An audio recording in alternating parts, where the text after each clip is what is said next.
एक बार बरसाना और उस आसपास के इलाकों में भीषण अकाल पड़ा। वहां रहने वाले लोगों और साधु संतों को भोजन की बहुत दिक्कत आने लगी।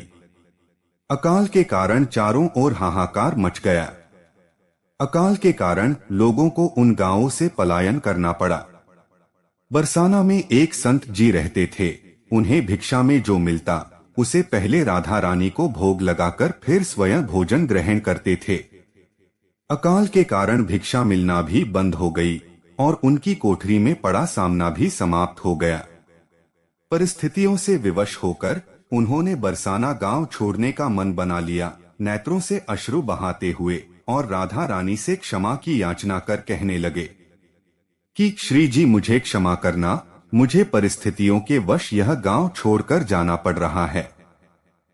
उनकी करुण पुकार सुनकर एक सुंदर सी ब्रज कन्या वहां आई और पूछने लगी कि बाबा कहाँ जा रहे हो। संत ने उदास स्वर में कहा कि यहाँ पर अकाल के कारण भिक्षा नहीं प्राप्त हो रही, इसलिए इस पेट की भूख शांत करने के लिए यहाँ से पलायन करने का मन बना लिया है।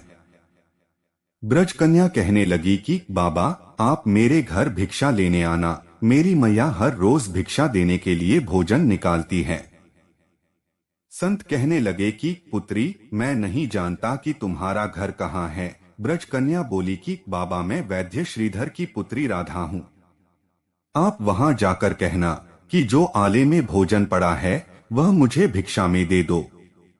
संत जी ब्रज कन्या के बताए पत्ते पर वैद्य जी के घर पहुंचकर भिक्षा के लिए आवाज लगाई। वैद्य जी बाहर आए और कहने लगे कि बाबा आज तो हमने भिक्षा नहीं निकाली। संत ने उन्हें बताया कि मुझे आपकी पुत्री राधा ने भेजा है। उसने कहा था कि माँ ने आले में भोजन रखा है। वैद्य जी ने आश्चर्य से संत जी को बताया कि मेरी पुत्री राधा की मृत्यु तो कई साल पहले हो गई थी। वैद्य जी ने संत के कहने पर आले में देखा तो वहां पर भांति भांति के भोजन रखे थे। वैद्य जी की पत्नी कहने लगी कि मैंने तो कभी भी यहाँ पर भोजन नहीं रखा। वैद्य जी जान गए कि यह श्री राधा रानी की कृपा है। वैद्य जी ने बड़े चाव और प्रेम से संत जी को भोजन करवाया। वैद्य जी कहने लगे कि बाबा आप प्रतिदिन यहाँ से भोजन ले जाना।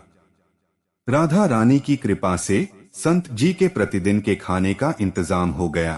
तभी तो कहते हैं कि बड़ी करुणामयी है राधा रानी। वह अपने भक्तों संतों का सदैव ख्याल रखती है। मित्रों आज की वीडियो में बस इतना ही। वीडियो पसंद आई हो तो लाइक और शेयर करें। ऐसी ही और धार्मिक और पौराणिक जानकारी के लिए हमारे चैनल को सब्सक्राइब करें। जय श्री राधे राधे।